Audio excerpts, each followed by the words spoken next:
नमस्कार दोस्तों, मैं आशीष सिंह और आज हम डिस्कस करेंगे कि वो कौन सारे सेक्टर हैं जिसमें सबसे ज़्यादा पैसे स्टॉक मार्केट में बनते हैं।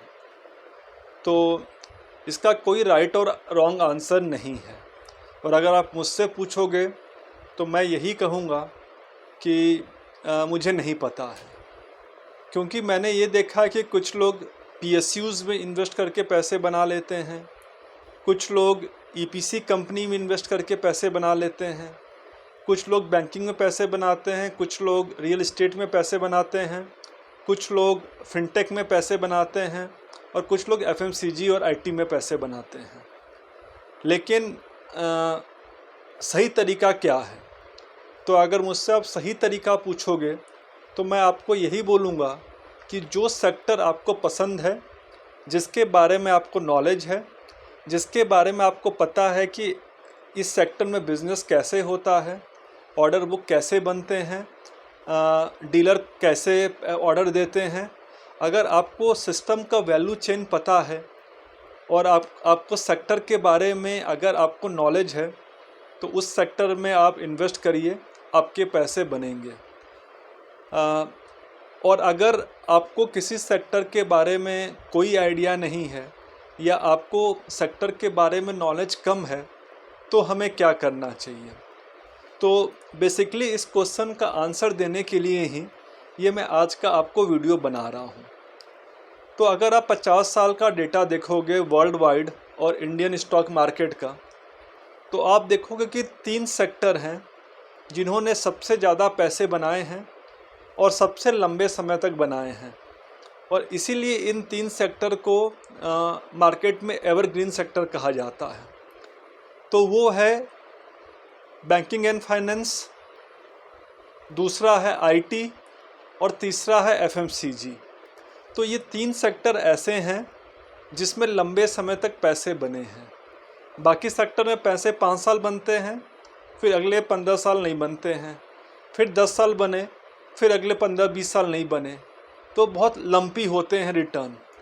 लेकिन ये देखा गया है कि जो बैंकिंग और फाइनेंस की कंपनियां होती हैं, देखा गया कि जो एफएमसीजी की कंपनियां होती हैं, फास्ट मूविंग कंज्यूमर गुड्स, और देखा गया है कि जो आईटी की कंपनियां होती हैं उसमें फ्रिक्वेंटली पैसे बनते हैं। कभी हो गया साल 2 साल 3 साल पैसे नहीं बने, बट जनरली पैसे बनते हैं। उसके पीछे एक लॉजिक है। तो मैं कोशिश करूंगा कि ये तीनों सेक्टर के लॉजिक को डिकोड करने का और आपके सामने समझाने का कि इसमें पैसे बनने के चांसेस क्यों ज़्यादा रहते हैं। और मेरा एक डिस्क्लेमर भी है कि मैं अगर इन 3 सेक्टर को डिस्कस कर रहा हूँ, इसका ये मतलब नहीं है कि इन्हीं 3 सेक्टर में पैसे बनेंगे और आपको इन्हीं 3 सेक्टर में इन्वेस्ट करना चाहिए। मेरा कहने का सिर्फ इतना मतलब है कि मैं एक डेटाबेस इन्वेस्टर हूँ। मेरे अंदर इमोशंस नहीं हैं कि ये कंपनी अच्छा कर रही है तो इसको ले लो, ये कंपनी अच्छा कह रही, कोई कह रहा तो उसको ले लो। मैं डेटा देखता हूँ, कंपनियों का आरओई देखता हूँ, कंपनियों का ग्रोथ देखता हूँ, कंपनी का मैनेजमेंट देखता हूँ, मुझे ठीक लगता है मैं ले लेता हूँ। मैं ये नहीं देखता हूँ कि कंपनी किस सेक्टर से बिलोंग करती है, कंपनी उससे जा रही है नहीं जा रही है टेल विंड से। मैं ये चीज़ें कम देखता हूँ। तो बैंकिंग एंड फाइनेंस पैसे इसलिए बनाते हैं क्योंकि जो अंडर डेवलप कंट्री या जो डेवलपिंग कंट्री होते हैं, वहाँ पे हमेशा क्रेडिट की ज़रूरत रहती है। आप लोन में गाड़ी खरीदते हो, आप लोन में घर खरीदते हो, आप एजुकेशन का लोन लेते हो, तो अल्टीमेटली जो बैंकिंग और फाइनेंस कंपनियां हैं वो ऑटोमेटिकली ग्रो करेंगी। तो इसलिए देखा गया है वर्ल्ड वाइड कि आप 2-3 कंट्री को छोड़ दो तो जो जितनी भी कंट्री है वर्ल्ड वाइड या तो अंडर डेवलप है या डेवलपिंग है। तो इसलिए पैसे बनने की प्रोबेबिलिटी वहाँ ज़्यादा हो जाती है, क्योंकि क्रेडिट सबको चाहिए होता है। वो एक बिजनेसमैन को भी चाहिए होता है अपना बिजनेस खड़ा करने के लिए, वो एक सर्विस होल्डर को भी चाहिए होता है अपने बच्चों को पढ़ाने के लिए, उसको घर लेना है तब भी उसको हाउसिंग लोन लेना है, उसको गाड़ी लेना है तब भी उसको वहीकल लोन लेना है। आते हैं एफएमसीजी में। तो एफएमसीजी एक ऐसा सेक्टर है जिसकी ज़रूरत हमेशा पड़ती है। आपको साबुन की ज़रूरत पड़ेगी, आपको तेल की ज़रूरत पड़ेगी, आपको ब्रेड की ज़रूरत पड़ेगी, आपको बटर की ज़रूरत पड़ेगी। ये ज़रूर हो सकता है कि जो कंपनी आपको बेस्ट प्रोडक्ट चीपेस्ट रेट में देगी, आपका प्रेफरेंस उधर रहेगा, लेकिन ज़रूरत सबको पड़ती है। हो सकता है कि कल आप मेडिमिक्स से नहा रहे थे, आज आप डिटॉल से नहा रहे हो, कल आप सिंथॉल से नहाओगे। वो आपका ब्रांड चेंज हो सकता है, लेकिन ऐसा नहीं होगा कि आप साबुन नहीं लगाओगे, आप बॉडी वॉश लगाओगे, लेकिन ऐसा नहीं हो सकता कि आप नहीं नहाओगे तो उस प्रोडक्ट का यूज़ नहीं होगा। प्रोडक्ट यूज़ होंगे, उसके वेरिएंट चेंज होंगे, ब्रांड चेंज होगा। इसी तरह जो आईटी कंपनी है, तो हम जो हैं एज ए इंडिया और एज ए ग्लोब, पूरा जो वर्ल्ड शिफ्ट है, वर्ल्ड का जो भी सारा काम हो रहा है, सारा आईटी इंफ्रास्ट्रक्चर पे काम हो रहा है। आपको कुछ भी करना, आपको प्रेजेंटेशन देना है, आपको कोडिंग बनाना है, आपको डेटाबेस तैयार करना है। तो इसलिए ये जो 3 सेक्टर हैं, ये पिछले 50 साल में इन्होंने सबसे ज़्यादा रिटर्न दिया है।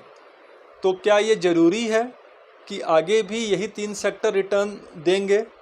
नहीं, बिल्कुल ज़रूरी नहीं है। पिछले 3 साल का डेटा आप देख लो, तो उन कंपनियों ने सबसे ज़्यादा रिटर्न दिया है जो पिछले कई सालों से रिटर्न नहीं दे रहे थे। एग्ज़ाम्पल, डिफेंस ने पिछले कई सालों से रिटर्न नहीं दिया, और पिछले 3 सालों में सबसे ज़्यादा रिटर्न डिफेंस ने दिया। सारे डिफेंस के जो शेयर्स थे वो 5 टाइम 10 टाइम हो गए पिछले 3 साल में। फिर जो कैपिटल गुड्स कंपनियां हैं, उनका ट्रैक रिकॉर्ड बहुत ख़राब होता है, उनका बिजनेस बहुत लंपी होता है, लेकिन पिछले 3 साल में आपके कैपिटल गुड्स सेक्टर ने बहुत रिटर्न बना के दिया। तो आपके एफएमसीजी ने दिया, आपके कैपिटल गुड्स ने दिया, और आपके आईटी ने भी दिया। तो कहने का मतलब ये है कि पिछले 3 साल में आप देखोगे तो ये तीनों सेक्टर नहीं चले। इन्होंने पिछले 50 सालों में इन्होंने सबसे ज़्यादा रिटर्न बना के दिया, लेकिन पिछले 3 सालों में इन्होंने बिल्कुल या तो नेग्लिजिबल रिटर्न दिया या रिटर्न नहीं दिया। रिटर्न किसने दिया? रिटर्न पीएसयूज़ बैंक ने दिया, जो कि पिछले 10 साल से रिटर्न नहीं दे रहे थे। रिटर्न किसने दिया? तो रिटर्न आपको ईपीसी कंपनियों ने दिया, पावर जनरेशन कंपनियों ने दिया, डिफेंस ने दिया। और इन सेक्टर को हम हमेशा लगाड़ मानते हैं, और उन्होंने पिछले 3 साल में बहुत अच्छा रिटर्न दिया। तो ये बोलना बहुत मुश्किल है कि कौन सा सेक्टर आगे 5 साल 10 साल के लिए चलेगा, लेकिन ये जो 3 सेक्टर हैं, ये पिछले 50 साल के डेटा में हमें बताते हैं कि आईटी, एफएमसीजी और आईटी, एफएमसीजी और बैंकिंग एंड फाइनेंस, ये 3 ऐसे सेक्टर हैं जिन्होंने पिछले 50 सालों में औसम रिटर्न दिया है। अगर आप मार्केट को आगे चलकर देखने की कोशिश करते हो तो आज के दिन ऐसा लग रहा है, मैं फिर से कह रहा हूँ कि मैं श्योर नहीं हूँ, कि जो फिनटेक कंपनियाँ हैं, जो सेमीकंडक्टर बनाने वाली कंपनियाँ हैं, जो अल्टरनेटिव एनर्जी सोर्स की कंपनियाँ हैं, उसमें पोटेंशियल दिखता है, क्योंकि गवर्नमेंट का शिफ्ट उस तरफ है। आगे क्या होगा ये किसी को नहीं पता होता है। बिज़नेस जो होता है बहुत ही डायनेमिक वर्ल्ड में चलता है, इसलिए अभी से 5 साल के बाद का प्रेडिक्ट करना बहुत मुश्किल है। मैंने डेटा की बात की, मैं डेटा से चलता हूँ, और मैं आपसे भी ये रिक्वेस्ट करूँगा कि आप भी डेटा देखो। जो कंपनी ग्रो कर रही है और जो कंपनियाँ इन 3 सेक्टर से हैं, उस पे आप पैसे डाल सकते हो अपना रिस्क प्रोफाइल देखकर। लेकिन ये ज़रूरी नहीं है कि पिछले 50 सालों में ये 3 सेक्टर चले हैं तो आने वाले 50 साल में भी यही तीनों सेक्टर चलेंगे। आज के लिए इतना ही। बहुत बहुत धन्यवाद। Thank you.